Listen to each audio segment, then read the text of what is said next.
आज का जो पहला प्रश्न है वो है, जब भारत को स्वतंत्रता प्राप्त हुई थी यूके में निम्न में से किस एक पार्टी की सत्ता थी। अभी जस्ट आपको बता दिए कि कौन सी पार्टी की सत्ता थी और प्रधानमंत्री कौन थे, ये भी हमने आपको बताया। तो ब्रिटेन में कौन सी पार्टी की सत्ता थी? कंजर्वेटिव पार्टी की, लेबर पार्टी की, लिबरल पार्टी की या सोशलिस्ट पार्टी की? तो ब्रिटेन में जो सत्ता थी वो थी लेबर पार्टी की। और कौन थे प्रधानमंत्री? क्लीमेंट एटली प्रधानमंत्री थे। इसे आप नोट कर लीजिएगा, लेबर पार्टी की सत्ता थी और क्लीमेंट एटली वहाँ के प्रधानमंत्री थे। चलिए आगे बढ़ते हैं यहीं से। दूसरा नंबर, भारत के स्वतंत्रता होते समय इंग्लैंड के प्रधानमंत्री कौन थे? अभी जस्ट इसका आंसर आप देख चुके हैं। तो इंग्लैंड के प्रधानमंत्री कौन थे? क्लीमेंट एटली को इंग्लैंड के प्रधानमंत्री थे। आपको बता दें क्लीमेंट एटली का जो कार्यकाल रहा था 1945 से 1951 तक का कार्यकाल रहा था। कब तक? 1945 से 51 तक, 1945 से 51 तक इंग्लैंड में इनका शासन रहा था, यानी ब्रिटेन में। चलिए 3 नंबर प्रश्न देखते हैं कि ब्रिटिश सरकार ने जून 1948 तक भारत छोड़ने की घोषणा की थी। ये कब घोषणा किया गया था? जून 1948 तक जो भारत छोड़ने की घोषणा की, कब घोषणा की थी? तो ब्रिटिश सरकार 1946 में, फरवरी 1947 में, या अप्रैल 1947 में, या जून 1947 में? इसका सही आंसर होगा फरवरी 1947 में उन्होंने भारत छोड़ने की घोषणा की थी। कब? 20 फरवरी। कभी कभार डेट भी पूछ सकता है, आपको याद रखिएगा। 20 फरवरी 1947 को इसके छोड़ने की घोषणा की थी। कहाँ से घोषणा की थी? हाउस ऑफ कॉमन्स में ये घोषणा की थी। कहाँ से? हाउस ऑफ कॉमन्स से ये घोषणा की थी। 4 नंबर, लॉर्ड माउंटबेटन वायसराय के रूप में भारत आए। लॉर्ड माउंटबेटन वायसराय के रूप में भारत कब आए? ऑप्शन है, यह देखिए, माउंटबेटन के बारे में पूछा और वायसराय के रूप में। ऑप्शन दिया गया, भारतीय उपमहाद्वीप को विभाजित करने की विशेष हिदायत के साथ, यथासंभव भारत को संयुक्त रखने की विशेष हिदायत के साथ, जिन्ना की पाकिस्तान की मांग को स्वीकार करने की विशेष हिदायत के साथ, या फिर कांग्रेस का विभाजन स्वीकार करने हेतु राजी करने की विशेष हिदायत के साथ। इसका जो आंसर होगा बी नंबर जो होगा बिल्कुल सही होगा। यथासंभव वे भारत को संयुक्त रखने की विशेष हिदायत के साथ भारत आए थे, क्योंकि वेवेल इसके सही उत्तर जगह पे नहीं पहुंच पाए थे, इसलिए इन्हें वायसराय बना करके भारत भेजा गया था। कौन सी योजना भारतीय स्वतंत्रता का आधार बनी? कौन सा योजना भारतीय स्वतंत्रता का आधार बना? क्रिप्स, वेवेल, माउंटबेटन या इनमें से कोई नहीं? इसका जो आंसर होगा माउंटबेटन योजना। माउंटबेटन योजना 15 अगस्त 1947 को भारतीय स्वतंत्रता का क्या बना था? आधार बना था। चलिए आगे देखते हैं। 6 नंबर प्रश्न, माउंटबेटन योजना आधार बनी। माउंटबेटन योजना किस चीज़ का आधार बनी? ब्रिटिश शासन की निरंतरता की, सत्ता हस्तांतरण की, या फिर देश की विभाजन की, डी है सांप्रदायिक समस्या का समाधान। इसका जो आंसर आपको दिख रहा होगा कि दोनों होगा, सत्ता हस्तांतरण भी किया गया और देश का विभाजन भी किया गया, इसलिए बी और सी आप दोनों मार सकते हैं। इसका answer B and C both हो जाएगा इसका आंसर। 7 नंबर देखिए, भारतीय स्वतंत्रता अधिनियम the Indian independence act British संसद द्वारा पारित किया गया था। कब पारित किया गया था?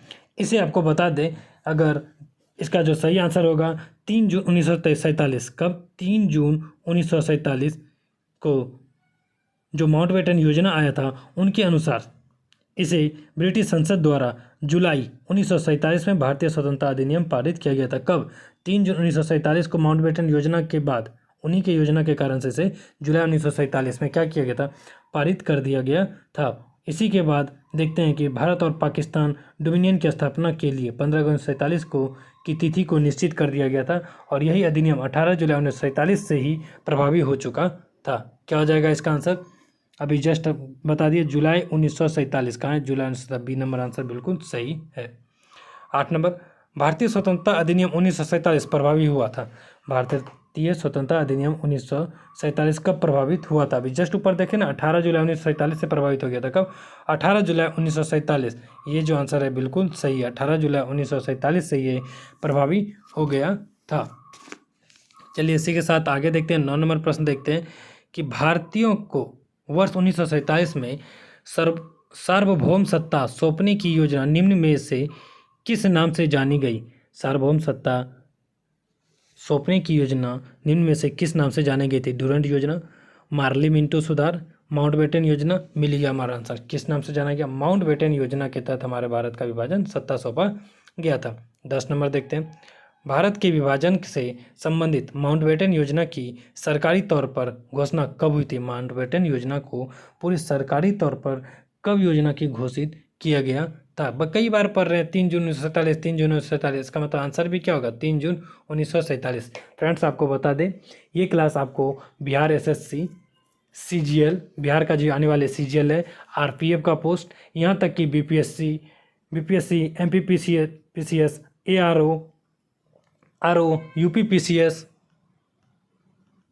किसी भी सिविल सर्विसेज एग्जाम्स के लिए आपके लिए ज़्यादा लाभदायक सिद्ध हो सकता है। इसलिए आप इस क्लास को ज़्यादा से ज़्यादा कंसंट्रेट करके सुनने की कोशिश करें, ताकि आपको क्वेश्चंस एक ही बार में याद हो जाए, दूसरी बार कोशिश भी ना करे पड़े आपको क्लास देखने की। और ज़्यादा अगर होता है तो आप पीडीएफ फॉर्म वहाँ से लेकर के खुद प्रैक्टिस एक बार जरूर कर ले। चलिए 11 नंबर प्रश्न देखते हैं। इसमें कथन और कारण दिया गया है। 11 नंबर में कथन और कारण इसलिए दिया गया है क्योंकि ज़्यादातर क्वेश्चंस आप लोग जान रहे होंगे, जो भी सिविल सर्विसेज एग्जाम्स आजकल हो रहे हैं उसमें कथन और कारण दोनों से एग्जाम्स में क्वेश्चन पूछे जा रहे हैं। चलिए कथन पढ़ते हैं। अंग्रेजों ने, ए जिसमें कथन है और आर क्या है? कारण है। ए कथन में कहता है अंग्रेजों ने भारत को 1947 में स्वतंत्रता प्रदान कर दी। फिर कारण बता रहा है, आर जो कारण है, अंग्रेज द्वितीय विश्व युद्ध में निर्बल हो चुके थे। क्या यही कारण सही है? चलिए, ए तथा आर दोनों सही, यानी कि ए तथा आर दोनों सही है और आर ए की सही व्याख्या करता, आर ए की सही व्याख्या करता, यानी कि अंग्रेज हमारे देश को 1947 में आज़ाद कर दिया। और इसका कारण ये बता रहा है कि क्या द्वितीय विश्व युद्ध में निर्बल होने के कारण हुआ था? ऑप्शन ये है, बी है, ए तथा आर दोनों सही है किंतु आर ए की सही व्याख्या नहीं कर रहा है। सी नंबर ऑप्शन है, ए सही है किंतु आर गलत है। डी नंबर कहता है ए तथा आर दोनों गलत है। इसका जो आंसर होगा ए नंबर बिल्कुल सही, कथन और कारण दोनों और सही है और एक दूसरे की व्याख्या भी सही कर रहा है। आपको पता है 1945 में जब द्वितीय विश्व युद्ध समाप्त होता है उस समय ब्रिटेन, अंग्रेज जो थे द्वितीय विश्व युद्ध में बुरी तरीके से निर्भर हो चुकी थी, यहाँ तक कि इनके पास ज़्यादा अभी क्षमता नहीं बचा था कि भारत को भी चलाया जा सके, वरना ये लोग आज़ाद करने वाले थे। और इधर से गांधी जी का भी बहुत ज़्यादा प्रभाव था। 1942 से ही भारत छोड़ो आंदोलन लगातार अपने चरम सीमा पर पहुंच चुका था ना। 1942 से संबंधित भी कुछ प्रश्न आपको कराया जाएगा कुछ ही समय में। चलिए 12 नंबर देखते हैं। नीचे दिया गया, इसमें भी कथन और कारण है, इसमें भी क्या दिया गया? कथन और कारण दिया गया है। पहले क्या दिया गया? कथन। कथन को देखते हैं। कथन कहा गया, ए स्वतंत्र भारत में ब्रिटेन की प्रभुता बनी रही। और आर कारण कहता है स्वतंत्र भारत के गवर्नर जनरल की नियुक्ति ब्रिटेन के संप्रभुता शासन के ने की। चलिए ऑप्शन देखते हैं क्या क्या सही है। ए तथा आर दोनों सही है और आर ए की सही व्याख्या आर करता है। बी कहता है ए आर दोनों सही है और दोनों एक दूसरे की व्याख्या नहीं करता, यही होगा। सी कहता है ए सही है परंतु आर गलत है। और डी कहता है ए गलत है परंतु आर सही है। इसका जो आंसर होगा यही होगा, डी नंबर आंसर, क्योंकि इसमें ए गलत है पूरी तरीके से और आर सही है। स्वतंत्र भारत में ब्रिटेन की संप्रभुता बनी रही, ये तो बिल्कुल गलत है, ब्रिटेन की संप्रभुता नहीं बनी रही थी, परंतु स्वतंत्र भारत में गवर्नर जनरल की नियुक्ति ब्रिटेन के संप्रभुता शासन ने की थी, ये बिल्कुल सही है। क्योंकि लास्ट में आप देखते हैं कि लॉर्ड माउंटबेटन को भारत में नियुक्त किया गया था वाइस गवर्नर जनरल के तौर पर, इसीलिए वो सही है। चलिए ऊपर देखते हैं 13 नंबर प्रश्न से अब क्वेश्चंस को हम लोग देखते हैं। भारतीय स्वाधीनता विधेयक को राजकीय स्वीकृति प्राप्त हुई थी। भारतीय स्वतंत्रता विधेयक को राजकीय स्वीकृति कब प्राप्त हुई थी?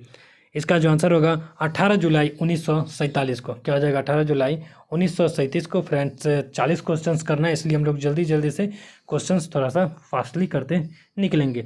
क्या क्वेश्चन था? भारत स्वाधीनता विधेयक की राजकीय स्वीकृति कब मिला था? 18 जुलाई 1947 को राजकीय स्वीकृति मिल गई थी।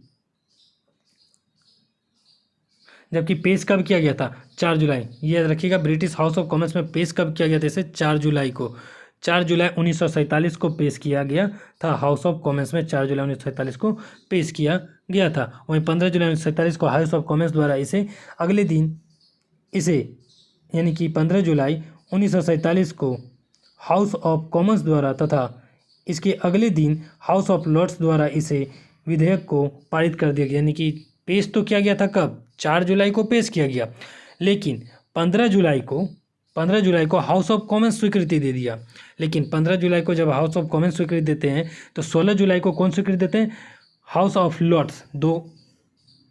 द्विसदनीय व्यवस्था थी ना, एक हाउस ऑफ कॉमन्स है, दूसरा को कहा जाता है हाउस ऑफ लॉर्ड्स, जो कि उच्च सदन था, हाउस ऑफ लॉर्ड्स।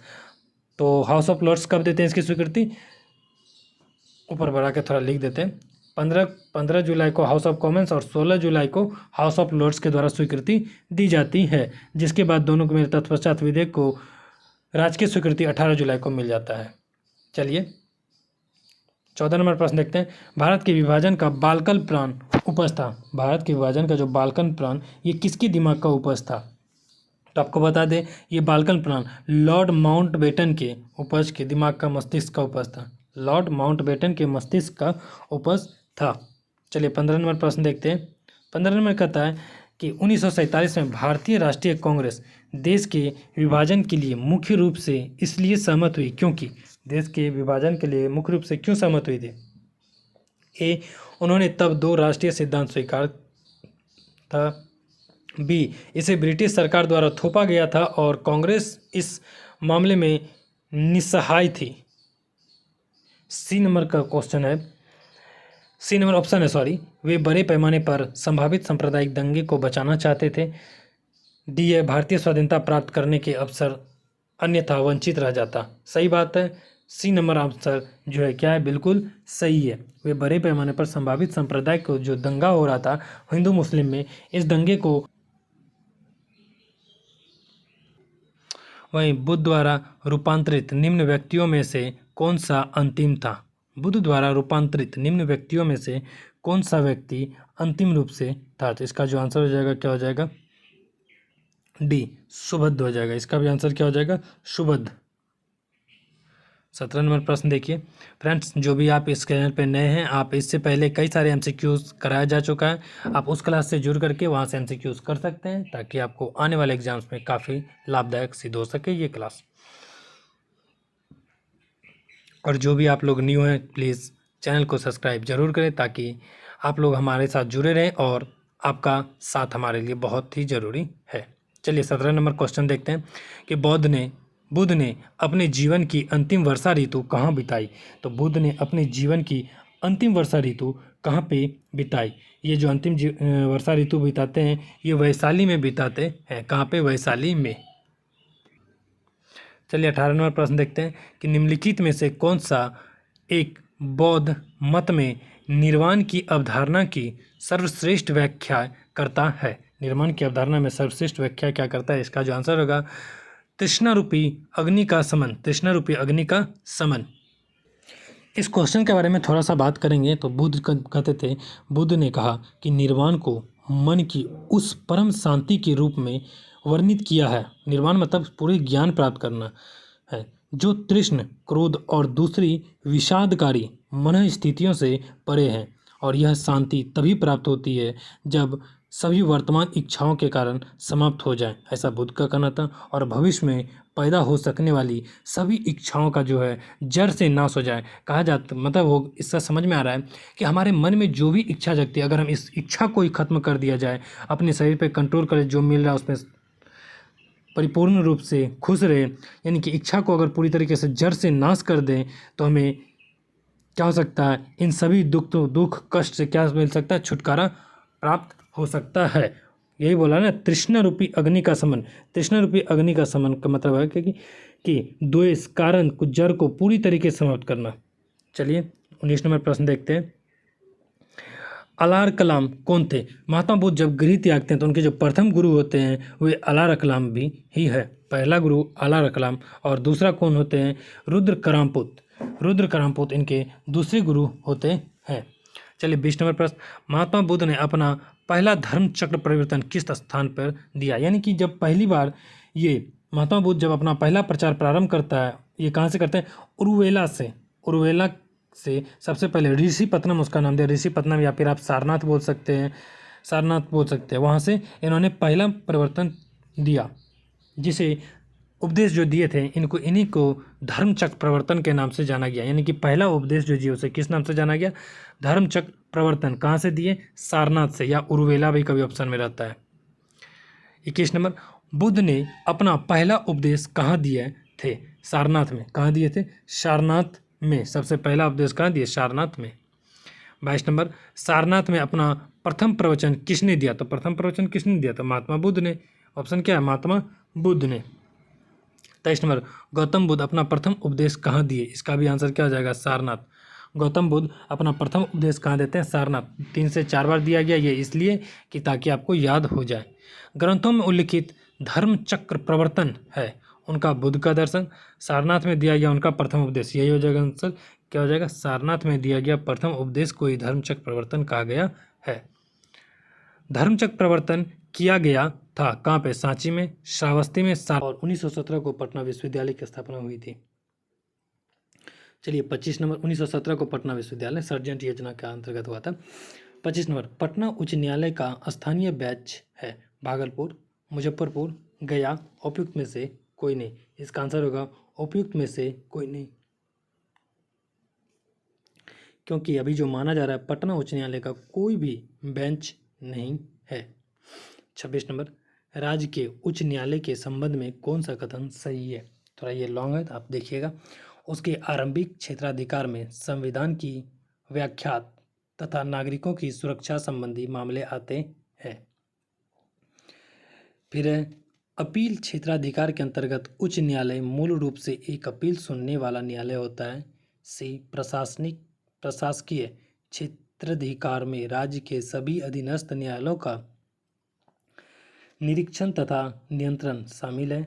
उपयुक्त सभी। इसका जो आंसर होगा उपयुक्त सभी। चलिए 27 नंबर प्रश्न देखते हैं। उच्च न्यायालय के मुख्य न्यायाधीश एवं अन्य न्यायाधीशों की नियुक्ति करता है। जो उच्च न्यायालय का मुख्य न्यायाधीश और अन्य न्यायाधीशों की नियुक्ति कौन करता है? राष्ट्रपति, राज्यपाल, प्रधानमंत्री या फिर मुख्यमंत्री। इसका जो आंसर होगा राष्ट्रपति द्वारा सभी उच्च न्यायालयों की न्यायाधीश की नियुक्ति की जाती है। 28 नंबर, राज्य के उच्च न्यायालय के न्यायाधीश की अवकाश ग्रहण की आयु कब है? 62 वर्ष, 60 वर्ष, 58 वर्ष या फिर उपयुक्त में से कोई नहीं। इसका आंसर तो आप देख ही लिए होंगे। चलिए इसका आंसर होगा 62 वर्ष। इसका सही आंसर है। 29 नंबर, राज्य का प्रथम विधि अधिकारी कौन होता है? किसी भी राज्य का प्रथम विधि अधिकारी कौन होता है? महाधिवक्ता, महान्यायवादी, राज्यपाल या राज्य का विधि मंत्री। राज्य का प्रथम विधि अधिकारी महाधिवक्ता होता है, जिसे एडवोकेट जनरल यानी अटॉर्नी जनरल के नाम से जाना जाते हैं। सॉरी, एडवोकेट जनरल के नाम से जाना जाता है, और देश में अटॉर्नी जनरल होता है ना। 30 नंबर, राज्य के महाधिवक्ता की नियुक्ति करता है राष्ट्रपति, राज्यपाल, मुख्यमंत्री या राज्य का विधि मंत्री। इसका जो सही आंसर होगा राज्य का राज्यपाल के द्वारा महाधिवक्ता की नियुक्ति की जाती है। उम्मीद है फ्रेंड्स